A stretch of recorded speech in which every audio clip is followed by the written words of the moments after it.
परिचय। कोई भी वस्तु जिसमें द्रव्यमान और आयतन हो उसे पदार्थ कहते हैं। पदार्थ को इस प्रकार भी परिभाषित किया जाता है कि जिस भी वस्तु में जड़त्व हो उसे पदार्थ कहते हैं। सभी ठोस, द्रव और गैसें जिनसे आपके दैनिक जीवन में सामना होता है वो किसी न किसी प्रकार के ठोस हैं। आप जीव विज्ञान में सजीवों के वर्गीकरण से परिचित ही हैं। उद्देश्य। इस पाठ के अंत में आप निम्न करने में सक्षम हो जाएंगे: अवयवों, यौगिकों और मिश्रणों के अंतर को समझना, विलयन के अनुपात जानना, निलंबन और कोलाइट विलयन के बीच अंतर समझना, समांग द्रवों और विषमांग द्रवों को पृथक करने की अवधारणा को समझना, वायु के अवयवों के पृथक्करण को समझना, पदार्थों का वर्गीकरण। पदार्थ एक द्रव्य होता है जिसकी संरचना समान होती है। इसका अर्थ यह हुआ कि पदार्थ चाहे जहां भी पाया जाए वो सदैव समान रहता है। ये सभी पदार्थ हैं क्योंकि आप उन्हें जहां भी पाएंगे उनकी संरचना सदैव समान रहेगी। सभी अवयव और सभी यौगिक पदार्थ कहे जाते हैं। अवयव वे पदार्थ होते हैं जो एक प्रकार के परमाणु से बने होते हैं। इस समय कुल 113 ज्ञात अवयव हैं जिनमें से ज्यादातर धातुएं हैं। आवर्त सारणी में दिए गए चिन्ह ज्ञात अवयवों को व्यक्त करते हैं। परमाणु भी छोटे कणों से बने होते हैं लेकिन उन्हें सामान्य रासायनिक तरीके से विभाजित नहीं किया जा सकता। यौगिक और प्रावस्था। यौगिक वे पदार्थ होते हैं जो एक से अधिक प्रकार के परमाणुओं से बने होते हैं। जैसे जल, हाइड्रोजन और ऑक्सीजन परमाणुओं से मिलकर बना होता है। कार्बन डाइऑक्साइड कार्बन और ऑक्सीजन परमाणुओं से मिलकर बनी है। खाने वाला नमक सोडियम और क्लोरीन परमाणु से मिलकर बना है। यौगिक मिश्रण से अलग होते हैं जिसमें वे रासायनिक रूप से जुड़े होते हैं। अवयवों के विपरीत यौगिकों को सामान्य यौगिक अभिक्रियाओं से अपघटित किया जा सकता है या तोड़ा जा सकता है। प्रावस्था। पदार्थ का वह क्षेत्र जिसका अपना स्वतंत्र गुण धर्म हो उसे प्रावस्था कहते हैं। चॉकलेट बिस्किट के टुकड़े में आटे और चॉकलेट के टुकड़े का गुणधर्म भिन्न होता है, इसलिए वे भिन्न प्रावस्था को व्यक्त करते हैं। शुद्ध स्वर्ण जो कि एक अवयव है उसमें सिर्फ एक प्रावस्था होती है। इटालियन ड्रेसिंग में कई प्रावस्थाएं होती हैं जबकि लवण युक्त जल के विलयन में केवल एक प्रावस्था हो सकती है। समांगी पदार्थ और मिश्रण। समांगी पदार्थ। कोई भी पदार्थ जिसमें केवल एक प्रावस्था हो उसे समांगी पदार्थ कहते हैं।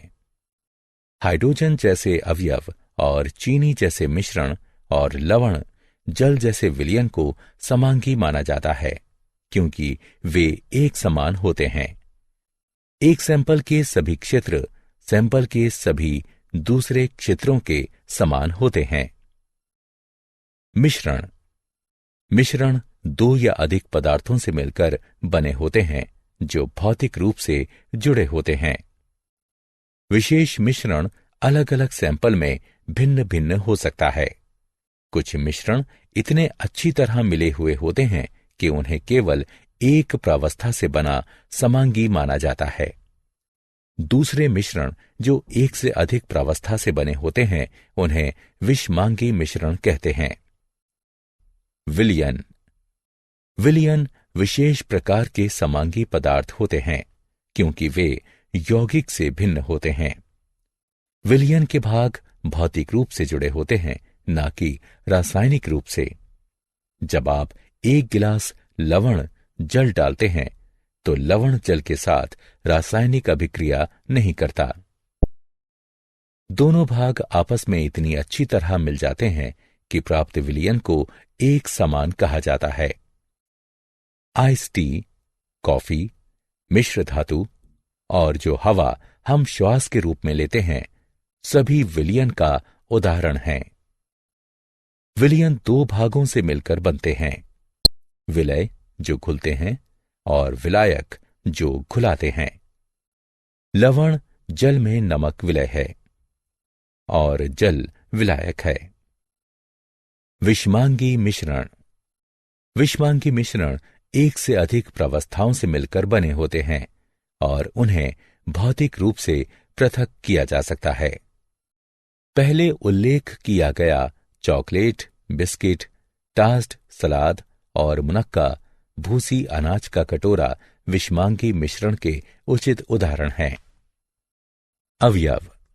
अवयव एक साधारण पदार्थ होता है जिसे सामान्य रासायनिक तरीकों से और ज्यादा विभाजित नहीं किया जा सकता। कार्बन, हाइड्रोजन, आयरन इत्यादि अवयव के कुछ उदाहरण हैं। मनुष्य को ज्ञात अवयवों की संख्या 114 है। यूरेनियम सबसे भारी अवयव है और हाइड्रोजन सबसे हल्का अवयव है। प्रत्येक अवयव एक दूसरे से भिन्न होता है क्योंकि प्रत्येक अवयव का एक विशेष प्रकार का परमाणु होता है। यह आकृति एक अवयव ए और दूसरा एक अवयव बी के परमाणुओं को व्यक्त करता है। एक अवयव को इससे छोटे पदार्थों में विभाजित नहीं किया जा सकता क्योंकि परमाणु अविभाज्य होते हैं। जब 2 अवयव मिलते हैं तो परमाणु ना तो जन्म लेते हैं ना ही नष्ट होते हैं। अतः प्राप्त पदार्थ का भार मूल अवयवों के द्रव्यमान के बराबर होता है। यदि एक अवयव ए का परमाणु अवयव बी के परमाणु के साथ जुड़ता है तो परिणाम स्वरूप प्राप्त यौगिक अणु में द्रव्यमान का अनुपात समान होता है। अतः यदि ए का एक परमाणु बी के 2 परमाणुओं से संयुक्त होता है तो परिणाम स्वरूप प्राप्त अणु में ए और बी 1:2 यानी द्रव्यमान के आधार पर में होंगे, जैसा कि चित्र में दिखाया गया है। एक मिश्रण में हालांकि परमाणु संयुक्त नहीं होते और वे किसी भी अनुपात में हो सकते हैं। यौगिक। यौगिक शुद्ध पदार्थ होते हैं जो 2 या अधिक अवयवों के एक निश्चित अनुपात में मिलने से बनते हैं। एक यौगिक में 2 या अधिक प्रकार के परमाणु होते हैं जो एक नया अणु बनाने के लिए रासायनिक रूप से संयुक्त होते हैं। जल ऐसे ही शुद्ध यौगिक का उदाहरण है जो हाइड्रोजन और ऑक्सीजन के 2:1 आयतन और 1:8 द्रव्यमान के मिलने से बनता है। हाइड्रोजन और ऑक्सीजन गैस के रूप में उपस्थित अवयव के अणु हैं, लेकिन विशेष स्थिति में हाइड्रोजन के 2 परमाणु को ऑक्सीजन के 1 परमाणु से संयुक्त किया जाए तो जल के अणु का निर्माण होता है। अतः जल एक यौगिक है। यौगिक विशेषकर जल 2 अवयवों को हाइड्रोजन और ऑक्सीजन को 1:8 द्रव्यमान में मिलाने से बनता है। यौगिक समांगी पदार्थ होते हैं जिनमें 2 या अधिक अवयव द्रव्यमान के एक निश्चित अनुपात में संयुक्त होते हैं। यौगिक के उदाहरण हैं साधारण नमक, कार्बन डाइऑक्साइड इत्यादि।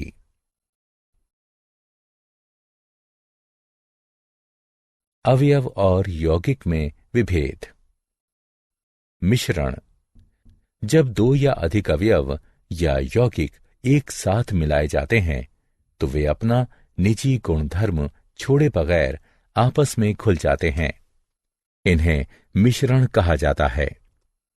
मिश्रण को ऐसे पदार्थ के रूप में परिभाषित किया जा सकता है जो दो या अधिक पदार्थों की भिन्न मात्राओं से मिलकर बने होते हैं।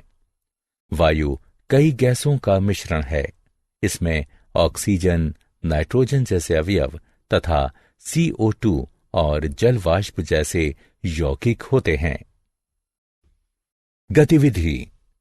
एक बर्तन में आयरन और सल्फर का मिश्रण लिया गया है। इस मिश्रण के समीप एक चुंबक लाया जाता है। मिश्रण के साथ क्या होगा? केवल आयरन का बुरादा चुंबक की तरफ आकर्षित होगा। मिश्रण में कार्बन डाइसल्फाइड मिलाइए। आपने क्या देखा? सल्फर के कण घुल जाते हैं, जबकि आयरन का बुरादा अप्रभावित रहता है।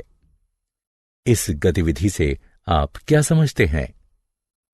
हम समझ सकते हैं कि मिश्रण के मूल संघटक अपना स्वतंत्र गुण धर्म बनाए रखते हैं। यहां आयरन चुंबक के प्रति आकर्षित होने का अपना गुण बरकरार रखता है और सल्फर कार्बन डाइऑक्साइड में घुलने की अपनी प्रकृति बरकरार रखता है। मिश्रण को समांगी या विषमांगी के रूप में वर्गीकृत किया जाता है। विलयन व्यावहारिक तौर पर समांगी मिश्रण होते हैं। समांगी और विषमांगी मिश्रण। एक विषमांगी मिश्रण सामान्यतः नंगी आंखों के प्रत्यक्ष होता है। यह दो भिन्न प्रकार के पदार्थों लवण और काली मिर्च, तेल और सिरका इत्यादि का मिश्रण होता है, जो कि भिन्न भौतिक अवस्थाओं द्रव और गैस अवस्था में हो सकते हैं या नहीं भी हो सकते हैं। समांगी मिश्रण नंगी आंखों से देखने पर एक ही पदार्थ दिखाई देता है। इसका अर्थ है कि केवल एक भौतिक अवस्था यानी केवल ठोस या केवल द्रव इत्यादि प्रत्यक्ष होती है और दो या अधिक पदार्थ इस प्रकार मिलाए जाते हैं कि नंगी आंखों से अलग अलग पदार्थों को पहचानना असंभव होता है। इसका एक उदाहरण है कृत्रिम मक्खन। आमतौर पर कृत्रिम मक्खन 3 तरह के पदार्थों से बना होता है।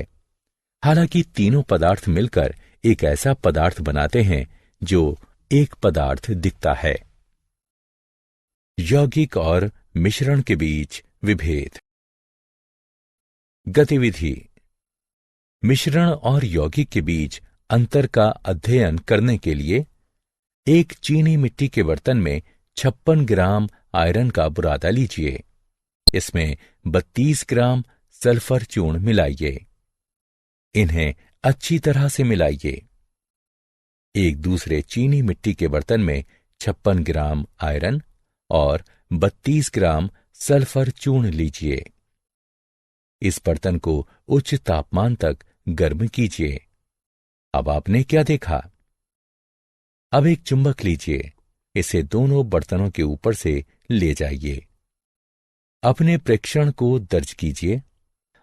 जब आयरन का बुरादा और सल्फर चूर्ण को चीनी मिट्टी के बर्तन में लिया जाता है तो वे एक मिश्रण बनाते हैं। आयरन और सल्फर परस्पर मिलते नहीं हैं। आयरन और सल्फर दोनों अपना स्वतंत्र गुण धर्म बनाए रखते हैं। जब हम मिश्रण के समीप एक चुंबक लाते हैं तो आयरन का बुरादा चुंबक की प्रति आकर्षित होता है। विलयन। दो या अधिक पदार्थों का मिश्रण एक विलयन, एक निलंबन या कोलाइड हो सकता है। जब शुद्ध पदार्थ आणविक परमाणुओं या आयन आकार के होते हैं तो पदार्थ की अवस्था को आणविक प्राकीर्णन की अवस्था कहा जाता है। एक विलयन दो या अधिक पदार्थों का समांगी आणविक प्राकीर्णन होता है। इसे इस रूप में भी व्यक्त किया जा सकता है कि विलयन दो या अधिक पदार्थों का एक समांगी मिश्रण होता है। समांगी का अर्थ है कि सभी जगह एक समान। अतः वो विलयन जो समांगी मिश्रण हो उसका संगठन हर जगह समान होगा।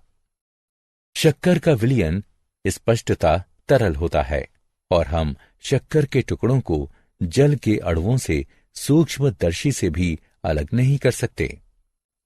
विलयन के कुछ उदाहरण हैं लवण युक्त जल, शक्कर का विलयन, कॉपर सल्फेट और एसिटिक अम्ल का जल में विलयन यानी सिरका। वह तरल जिसमें पदार्थ घुलते हैं उन्हें विलायक कहते हैं। वह पदार्थ जो विलायक में घुलकर विलयन बनाते हैं उन्हें विलय कहते हैं। शक्कर के विलयन में शक्कर विलय है, जल विलायक है। सामान्यतः किसी भी विलयन में विलय की मात्रा विलायक की मात्रा से कम होती है। विलयनों के प्रकार। विलयनों को घुले हुए विलय की मात्रा के आधार पर वर्गीकृत किया जा सकता है। असंतृप्त विलयन वह विलयन है जिसमें विलयन का तापमान बढ़ाए बिना और विलय मिलाया जा सकता है। संतृप्त विलयन वह विलयन है जिसमें एक नियत तापमान पर विलय की अधिकतम मात्रा घुल चुकी है। संतृप्त विलयन में घुले हुए और नहीं घुले हुए विलय की मात्रा परस्पर साम्य में होती है। पूर्ण संतृप्त विलयन वह विलयन होता है जिसमें विलय की मात्रा संतृप्त सांद्रता से अधिक होती है। विलयन का गुण। एक सच्चा विलयन समांगी मिश्रण होता है। विलयन के घटक छनन जैसी विधियों से आसानी से पृथक किए जा सकते हैं। विलय कणों का आकार बहुत छोटा होता है और इनका व्यास 10⁻⁸ सेंटीमीटर होता है। विलयन के कणों को सूक्ष्मदर्शी से भी नहीं देखा जा सकता। विलयन स्वच्छ और पारदर्शी होता है। विलयन स्थिर होता है और यदि हिलाया ना जाए तो विलय कण नीचे नहीं बैठते। निलंबन। कुछ पदार्थ द्रव में नहीं घुलते।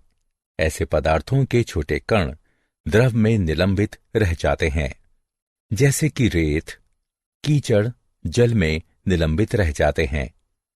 इसी प्रकार ठोस गैस में भी निलंबित रह सकते हैं।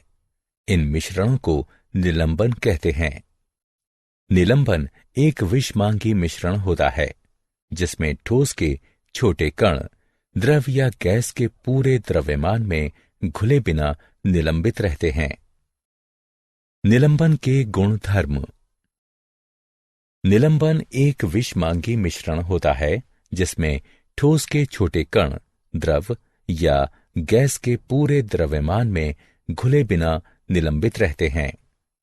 निलंबन में कण सामान्य आंखों से दिखाई देते हैं। कणों का व्यास 10⁻⁵ सेंटीमीटर होता है। विलयन में कणों को द्रव से अलग छान कर किया जा सकता है। स्थिर रखने पर निलंबन के कण नीचे बैठ जाते हैं।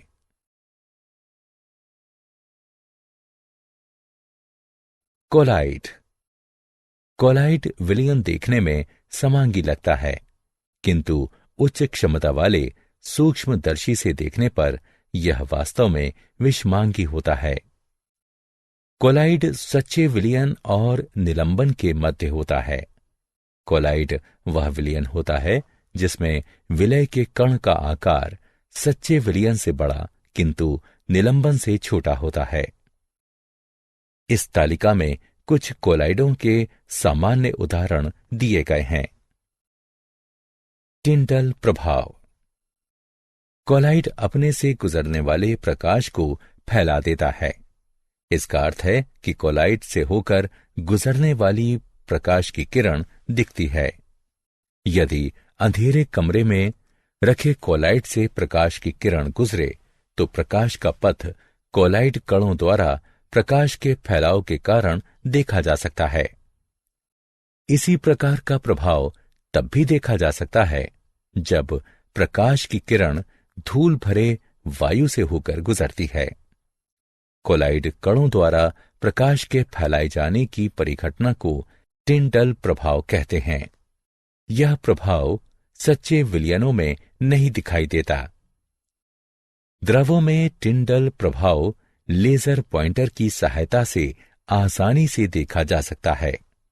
यदि आप दूध को इतना पतला करें कि यह लगभग पारदर्शी हो जाए, या आपके पास किसी प्रकार का विलयन हो, जैसे कि कोलाइडल सिल्वर, तो लेजर की किरण द्रव से गुजरते हुए आसानी से देखी जा सकती है। मिश्रण और दो अमिश्रणीय द्रवों का पृथक्करण। एक मिश्रण के घटकों को पृथक करना।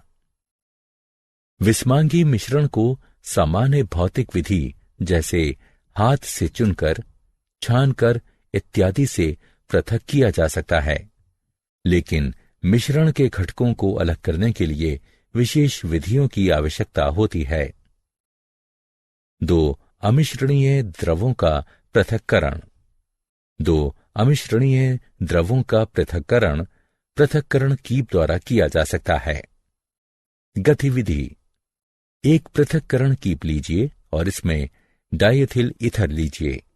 इसे कुछ देर स्थिर छोड़ दीजिए।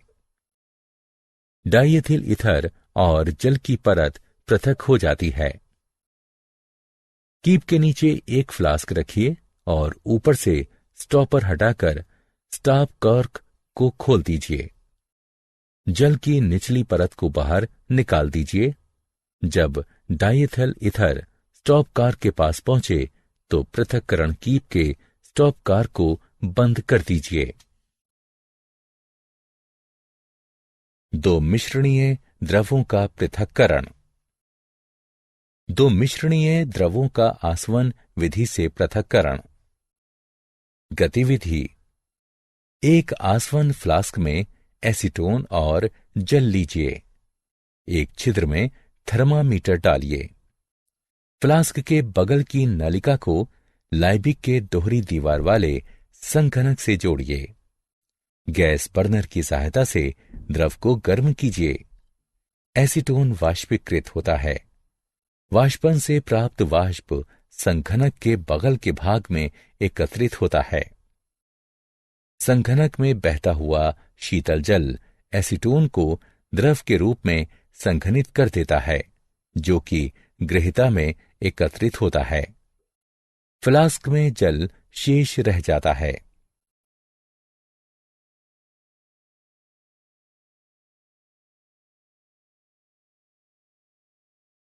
ऊर्ध्वपातन। अमोनियम क्लोराइड, कपूर इत्यादि पदार्थ गर्म करने पर ठोस से सीधे गैसीय अवस्था में परिवर्तित हो जाते हैं। ऐसे पदार्थों के लिए ऊर्ध्वपातन की विधि प्रयोग की जाती है। ऊर्ध्वपातन वह प्रक्रम है जिसमें ठोस सीधे गैसीय अवस्था में परिवर्तित हो जाता है। गतिविधि। एक चीनी बर्तन में रेत और आयोडीन का मिश्रण लीजिए। बर्तन को उल्टे कीप से ढक दीजिए। बर्नर की सहायता से मिश्रण को धीमे धीमे गर्म कीजिए। कीप से आयोडीन वाष्प की बैंगनी रंग की लौ उठती हुई साफ तौर पर देखी जा सकती है। आयोडीन वाष्प कीप में संघनित होकर ठोस रूप में एकत्रित होता है। जब बर्तन के मिश्रण से वाष्प निकलनी बंद हो जाए तो गर्म करना बंद कर दें। शुद्ध आयोडीन क्रिस्टल निकल चुके हैं। ऊर्ध्वपातनीय रेत बर्तन में शेष रह जाती है।